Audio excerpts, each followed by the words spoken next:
کہ عمران خان صاحب کے توشہ خانہ کیس کے اندر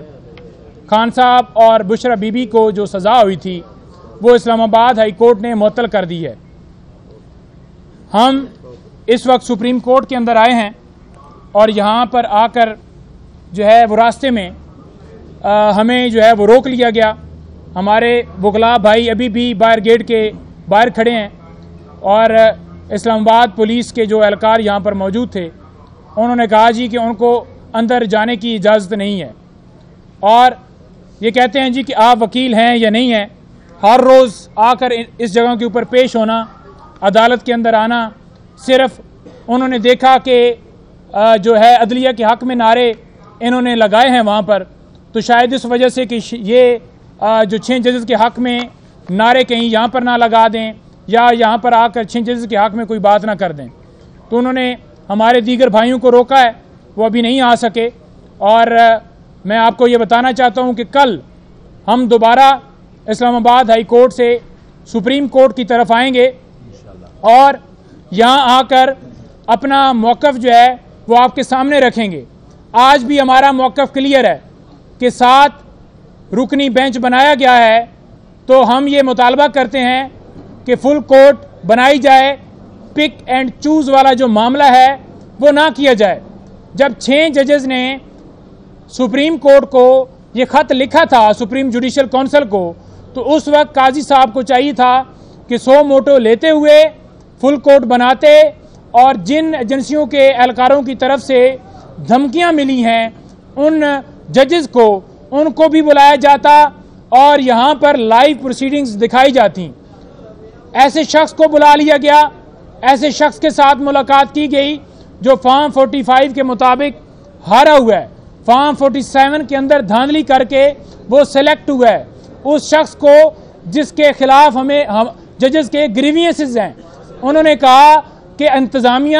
اور ایجنسیوں کی طرف سے مداخلت کی گئی، اور اس کے سب سے بڑے بینیفیشری کون تھے جو اس وقت اقتدار میں بٹھائے گئے ہیں۔ تو اگر چور کو یہ کہا جائے گا کہ آپ چوری کا خود فیصلہ کرو، تو وہ کیا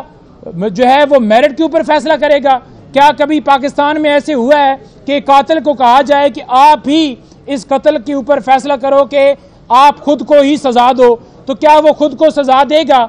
یہ کیا گیا کہ اس کو معاملہ بھجوایا گیا کہ وہ کمیشن بنائے۔ آج ریٹائر جسٹس نے اس کے اوپر یہ کہہ دیا ہے کہ میں اس کی ذمہ داری لینے سے انکار کرتا ہوں اور میں نہیں کروں گا۔ اس کے بعد 100 موٹو لیا گیا ہے، اور ہم یہ مطالبہ کرتے ہیں کہ 6 ججز کو انصاف دیا جائے۔ یہ جو ججز کو انصاف دینے کی بات کر رہے ہیں، یہ اس ملک کی عوام کو انصاف کی بات کر رہے ہیں، اس ملک کو انصاف دینے کی بات کر رہے ہیں، کیونکہ اس ملک میں ہمیشہ یہ ہوتا رہا ہے کہ اداروں کی طرف سے مداخلت کی گئی، اور اس کے اوپر نون لیگ ہو یا پیپلز پارٹی ہو،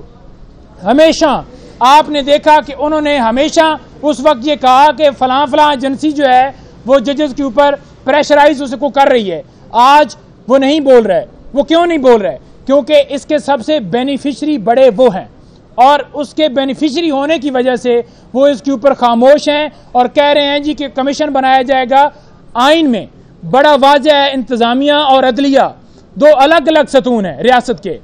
تو انتظامیہ کو کیسے عدلیہ کے اوپر سربراہ بنایا جا سکتا ہے؟ عدلیہ جو ہے وہ ایک انڈیپینڈنٹ ادارہ ہے، اس نے اگر 6 ججز نے مطالبہ کیا ہے تو پہلے تو یہ حق بنتا تھا چیف جسٹس عامر فاروق کا کہ اس کے اوپر جو ہے ایکشن لیتے ہوئے کارروائی کا آغاز کرتے اور توہین عدالت کی کارروائی کرتے۔ جہاں پر جج زیبا چودھری کے حوالے سے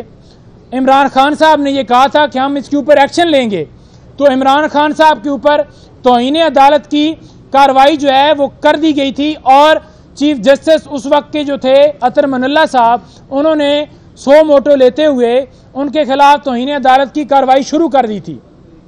بینچ بنا دیا تھا۔ تو جب 6 ججز انصاف کا مطالبہ کر رہے ہیں، یہ کہہ رہے ہیں کہ ہمیں ہمارے کام میں مداخلت کی جا رہی ہے، ایک جو کولیگ ہے وہ ہاسپٹل میں پہنچ گیا ہے، اتنا اس کے اوپر پریشر ڈالا گیا ہے، ججز کے گھر میں کیمرے لگائے گئے ہیں اور بلب کے اندر کیمرے اور ویڈیو ریکارڈنگ والا کار لگا کر ریکارڈنگ کی جا رہی ہے، اور ایک جج کے بہنوئی کو اغوا کر کے اس کو الیکٹرک شاک لگائے جا رہے ہیں۔ تو اس کے اوپر بجائے یہ کہ وہ خود سو موٹو لیتے، توہین عدالت کی کارروائی کرتے، وہ خاموش رہے۔ یہی معاملہ چیف جسٹس صاحب کے سامنے اس وقت رکھا گیا تو کیوں نہیں اس وقت سو موٹو لیا گیا؟ آج بھی یہی المیہ ہے کہ سپریم کورٹ کے اندر جب کھلے عام ایک خط لکھا گیا ہے جس کے اوپر پوری قوم مطالبہ کر رہی ہے کہ ججز کو، اس قوم کو انصاف دیا جائے، اور پھر اس کے اوپر آنکھیں بند کر دی گئی ہیں، اس شخص کے ساتھ میٹنگ کی گئی ہے جو کہ ایک سرٹیفائیڈ چور تھا، جو کہ اس کا بھائی سرٹیفائیڈ چور تھا، جو لندن بھاگ گئے تھے اور ڈیل کر کے دوبارہ آئے ہیں۔ تو ہم یہ مطالبہ کرتے ہیں کہ فل کورٹ بنائی جائے تاکہ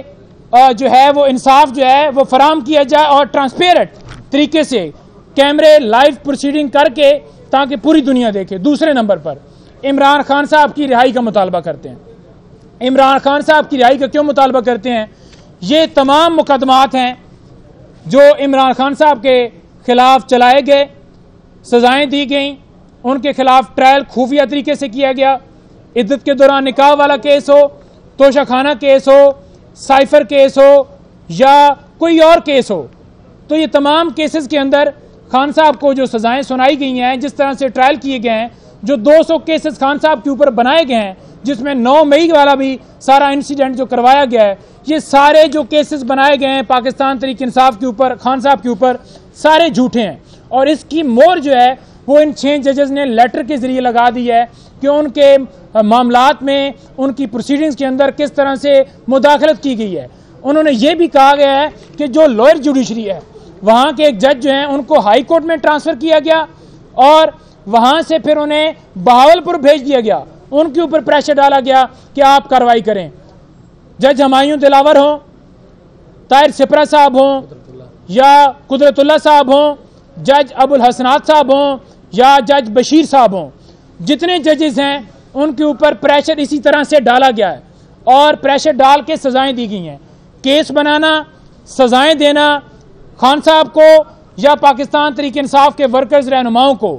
یہ سارا جوڑتا ہے کہ یہ سارا پریشرائز کر کے یہ سارا کچھ کروایا گیا ہے۔ تو اس لیے ہم یہ مطالبہ کرتے ہیں کہ یہ سیاسی بنیادوں کے اوپر یہ کیس بنائے گئے ہیں۔ صرف قصور کیا ہے؟ Absolutely not. خان صاحب ڈٹ کے کھڑے ہو گئے، خان صاحب نے اس غلامی نامنظوری کا نعرہ لگایا اس بنیاد کے اوپر کہ اس نے عام آدمی کی بات کی، غریبوں کی بات کی، اس نے ملک کو آزاد کرانے کی بات کی، اداروں کی آزادی کا مطالبہ کیا، اسے اندر ڈالا گیا، اس کی پارٹی کے اوپر مقدمات بنائے گئے، اسے وزیر اعظم کے عہدے سے ہٹایا گیا۔ تو یہ سارا سینیریو جو امریکہ سے شروع ہوا تھا، جس کی ایگزیکیوشن یہاں پر کی گئی ہے، ہم یہ پرزور مطالبہ کرتے ہیں کہ خان صاحب، تمام ورکرز، تمام لوگوں کو رہا کیا جائے اور عدلیہ کو انصاف دیا جائے۔ اور تیسرا جو مطالبہ ہے وہ ہمارا یہ ہے کہ عوام کا مینڈیٹ جو ہے، جو چھینا گیا ہے، عوام کا مینڈیٹ جو ہے وہ واپس کیا جائے۔ کل دوبارہ پیدل مارچ ہوگا اسلام آباد ہائی کورٹ سے، اور یہ مارچ جو ہے یہ صرف وکلاء کی حد تک جہاں پر نہیں، یہ پورے پاکستان میں جلسے، جلوس، ریلیاں جو ہے ہونے جا رہی ہیں، اور انشاءاللہ تعالی یہ اس وقت تک جاری نہیں رہے گا جب تک اس قوم کو انصاف نہیں دیا جاتا، خان صاحب کو، پاکستان تحریک انصاف کو، اس قوم کو انصاف نہیں دیا جاتا۔